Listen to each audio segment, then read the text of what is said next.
Sizzling hot even in the winter. Cream of the crop that will never wither. He cannot choose if he bake too deeper. High of life, my soul's on reaper.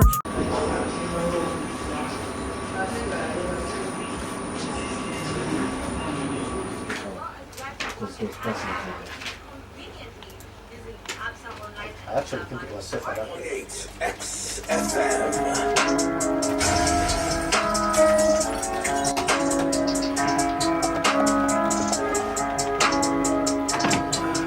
Good morning, Paapa live on XFM with a brother. So that ain't never was signing in, still in low frequency, but we about to raise it up right quick, you know what I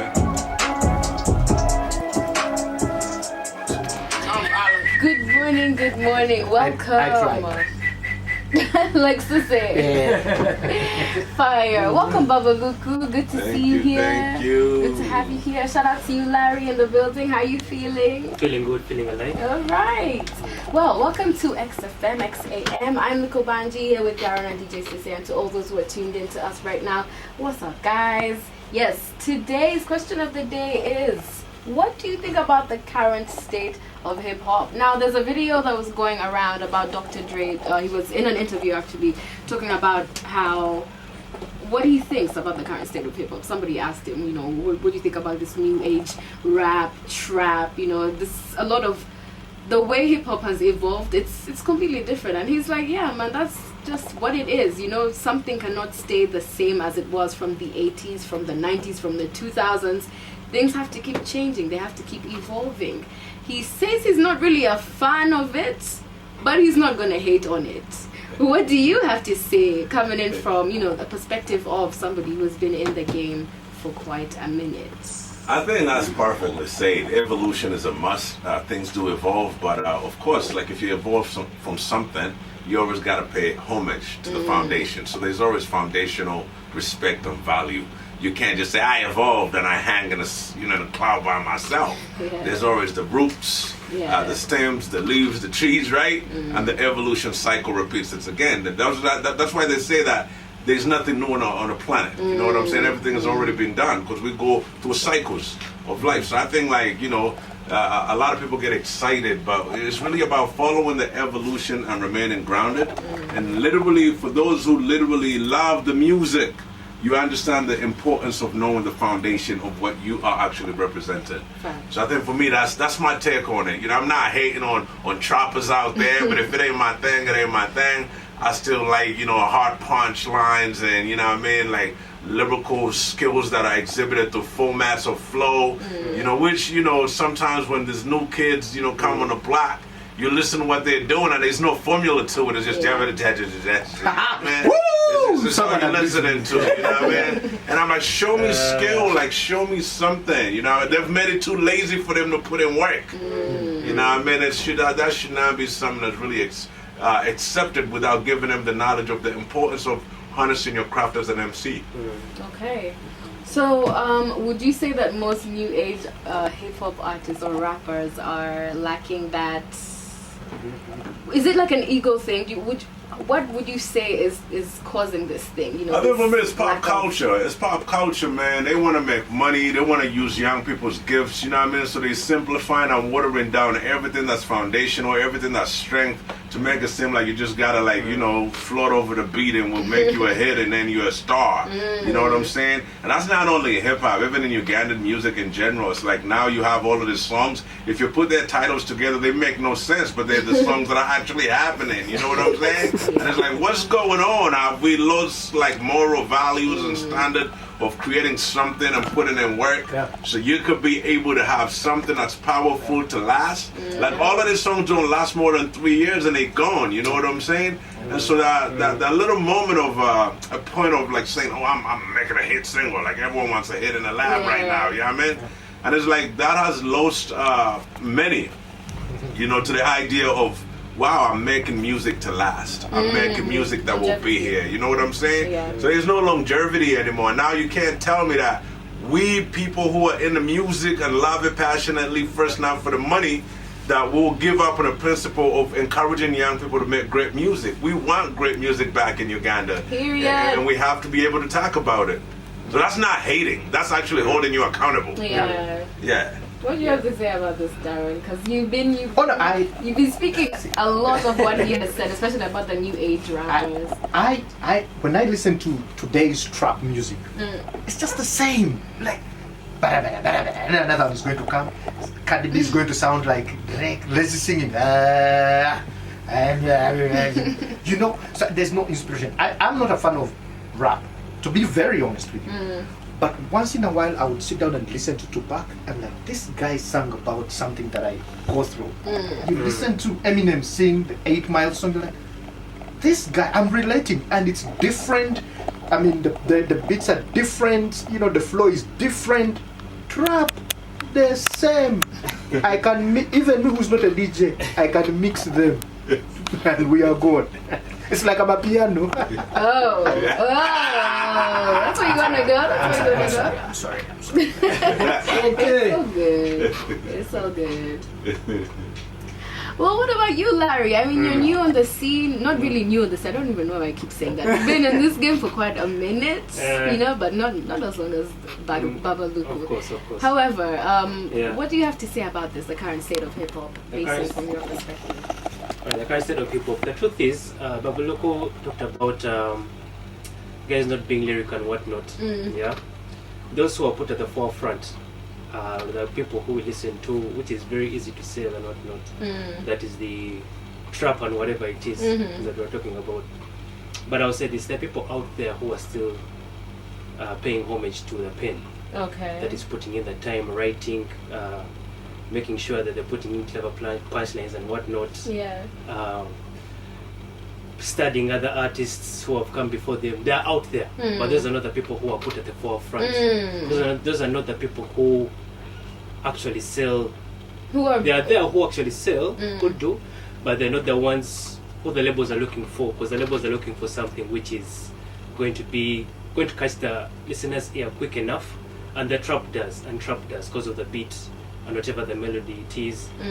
So what I do think is that those guys who are out there, who are still paying homage to it, still rapping like actually how the legendary rappers are doing it, should actually be put at the forefront more than those who we believe are just doing lazy writing. Yeah, because they're actually out there. And I'm going to ask you this question. Which one do you think is better? You. Which one do I think is Which better? one do you think? New school and old school. Yeah, when you listen to old school and new school, you sit down and say, New school and old school. yeah.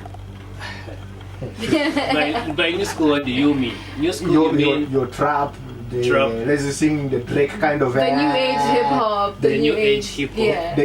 There's one word is sung in 6 seconds. Wow, damn. Then they call it that kind of thing. On my end, actually, I listen to more old school hip hop. That's the truth. Okay. I listen to more old school hip hop, and the new school, those people are still paying homage to the pen. Those are people who actually still listen to. But trap, it's of course, it doesn't find me on my phone that I'm listening to. It finds me like, let me say, I'm at the bar, playing the trap song. You know, the shots are in. And, you know, we're having a good time. Yeah. Or you're trying to get hyped. Trying to get for some hyped or reason. whatnot, because the music still The serves. energy, yeah. If we're looking at the point of, from the purest point of, you know, putting your message out there in a good way and whatnot, it doesn't serve its purpose, I would say. But if we're looking at it from the point of, you know, just chilling, having a good time, the tequila shots and whatnot, don't take it too serious. don't take it too serious. It still serves its purpose. So it's like a necessary evil. I agree. Because there's times when I listen to trap music and I'm like, you know what, I feel the aggressive energy it's bringing out of me. Like, yes, I needed something to do that. Sometimes Aggressive old energy school. in trap. Yes, there is. But now, this brings me to ask, by the way, because why is it like that? Why is it that the people who actually have the talent, who take in the time to put in, you know, time and effort to bring out something, a body of art that is, it's full, would I say, it has all the qualities of a good body of art. Why is it that those kinds of artists are put on the side or not paid that much attention to, as opposed to the commercial, you know, the quick guy who will make the TikTok song? TikTok song. Now the thing that maybe those artists may not understand is that people are human, and you have to like basically feed them slowly. It's just, you can't it's a whole bunch of, you can't be having a whole bunch of, I don't want to call it ribbity rap, but you're really rapping out there and whatnot. That is totally fine.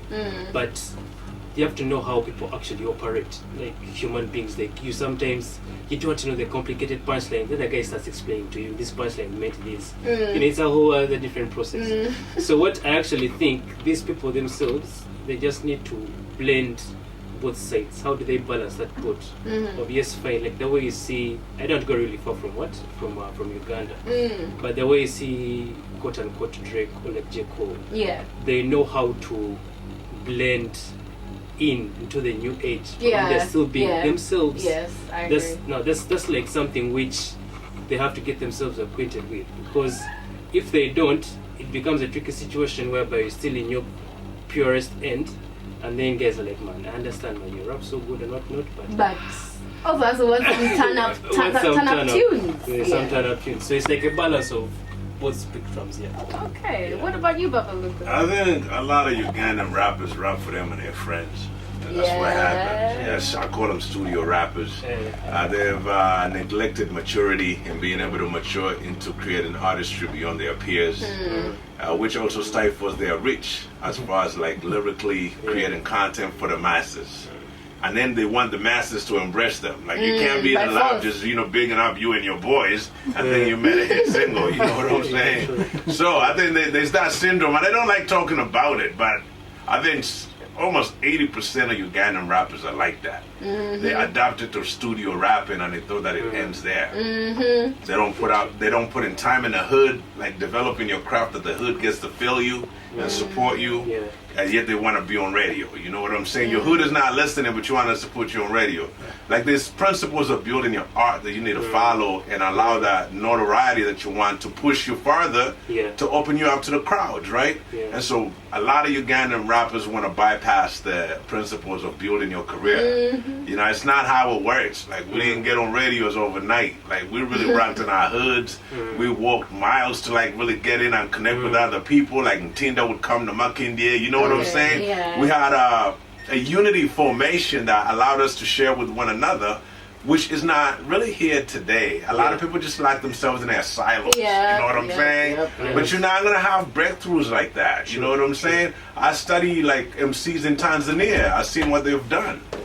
And they're very powerful because at this day and time, their culture, as far as hip hop is concerned, has only grown to higher heights. That they're hosting their president, they have access. Matter of fact, the Minister of Culture is an MC. That's you know what I'm saying? So they've evolved into a mature, constructive representation of what the culture can do.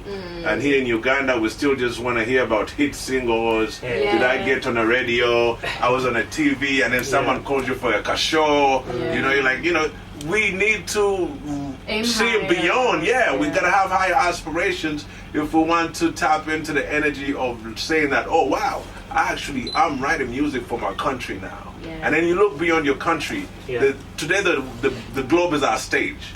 You know what I'm saying? So I want someone in Zimbabwe to tune into what I'm doing. I want someone in Nigeria to tune into what I'm doing. But am I writing with that idea? No, I'm writing with the idea of being in my hood. So that's not going to cross over.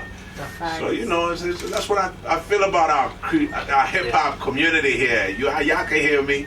Hate on me if you want to, but that's facts. Okay. Well, it's actually just getting hot. I wanted to ask something, but let's take a short breather. And then when we return, we'll get into that. Let's also, when we return, play some of your tunes. Yes. Go down a little bit down memory lane. And for all those who don't know Larry, we're going to get into some of his music. So now you will know. Keep it 94.8 XFM when we return after these messages. Yes, sir. You just know when it's cut. The beats, the vibe, and then they pay a little attention to the lyrics later, and they're like, "Oh my gosh, this guy was actually spitting, or he was actually talking about some stuff that I heavily relate to." So, big ups to you, Larry. Thank you, man. Well, we're still talking about the current state of hip hop, point of view from Babaluku and from Larry. Two different perspectives. From different ages, and there's something that I noticed at the UG HipHop Awards that went down a couple of weeks ago. This is not to attack them or throw shade or anything, but why is it that we are still having we're not having the younger kids, the new age, the kids from the new age being represented enough or as much, because I noticed that in most of the categories there was the big guys, the guys who we already know, the guys who already have many awards at home, you know, still being nominated. And of course, if the big guys are nominated against maybe this up and coming artist, you know they're gonna take it home without a doubt. So why is it like that? I mean, perspectives. Personally, right? I say that hip hop awards are a point of growth in Uganda. If you wanted to interrogate them, there's a lot of things you could actually be raising. You could have a list full, you know. But the idea that now the guys have an award is important. You know what I mean? I think out of Africa, we might be only, apart from South Africa, another country that has hip hop awards. Now, if you've come from a struggle fighting for the growth of hip hop culture, then you know how relevant that is now that we've moved into a corporate space that acknowledges that this is needed. You know, now whether they've done it right is always the question. Whether they'll get it right is another question. Like, you know, it's MTN, now it's Club, right? You see that? So we're still on corporate levy mercy, right? To understand the culture. You know, before we even get into the details of how they're doing it. You know, because I think whether it was still MTN or now at the Club Awards, I was still like raising the need to actually have representation of genuine culture. You know what I'm saying? Yes, we see the young ones that are coming, you know, raise them and give them accolades, but for the right sweat equity. You know what I'm saying? I like what Babaluku is saying. Actually, maybe just to cut you short. We're in a generation where we award even losers. You know how when a kid does not do well in class, yay! Thanks for trying. And then they give you a trophy. Well done. My kid couldn't even be number one in running, and they gave her a medal. Oh, got me! Yay! Us. Loser. Because I really feel like if this platform understood what they're playing into, it will be very important that they put their radio programs that support these kids to be played on radios. Yes, please. You know what I'm saying? So connect with all the radios that invite that youthful energy that they have, so that they can actually work towards something, right? But you get to see like people nominated, but you've never even heard of their songs. And I'm like, hold on, how did you get that award? Like, where were you playing? You know what? You know what I mean? So I think that there's so much that could be done still, but we're happy that the platforms with the corporate sectors. You could watch videos of me 10 years ago. I was talking about corporations starting to support young people in hip hop culture, and I'm here witnessing that now. And sometimes for me, that's how I validate showing up, or else I would not show up. You know, because I understand the struggle of what young guys are benefiting from right now. And if it's there, but with the problem. Explain more about that. Let me explain what generational myopia is. Generational myopia, this one is, it's not political, it's not politically correct. But you can defend your term by the way. It's not generational myopia. No, you see now, let me explain it properly. So like Babaluku was saying, I have no problem with that, but I don't listen to it and whatnot. Then that's the guys who are the quote-unquote new guys. Be like, man, those old heads, man. I feel like they're more, they are pure, whatnot. Now, generational myopia is understanding why is that generation thinking like that. Why are the old people thinking like that? They have an attachment to where it came from, like the origin of it, like the roots, why they used to do it. When they started, when it was just only the DJ, then became the MC. Where the person is called an MC, and such things. Then goes back to the old new guys. They have their perspective. Like other old heads, they think they're supposed to try to bring something new to the table. But then it's fine, you're bringing something new, but how are you bringing it? Find out from the old heads. Then both of you understand what mistakes you've made, and like how you can adjust those mistakes so that hip hop itself grows as an entity, not just as individuals. You see it. So if we remove that generational myopia of thinking that man, the old heads we're better than them, and then the old heads like, no, we're better. Like these youngins now, you just need to get perspectives from both ends, and then you get to growing the whole thing of hip hop. I like that. Daron, what do you have to say about that? I'll just tell you one thing. I miss music that had a meaning and music that attached to society in a certain way. I'd like to give examples of Biggie, and I remember that before when we were in a commercial break, I mentioned that, look, I think one of the things that made even that hip hop very successful was beef. Okay. You know, the fighting, you know, The competition. between that high competition of East Coast, West Coast, and you would find that Biggie would release an album talking about maybe beef. If not, he's talking about how he has grown up in the hood, as young as he was. And the whole album, you relate because you as blacks, you know, had the same issues. Same experience. Yeah, and they came out and supported the guy in that way. West Coast, the same way. Tupac would come up and put up something that is against, you know, he doesn't believe in injustice. Puts up a whole album, and they were facing injustice, so everyone related. And now, I don't get it. Like someone just sings about boobs, bums, money, shit, and we move on.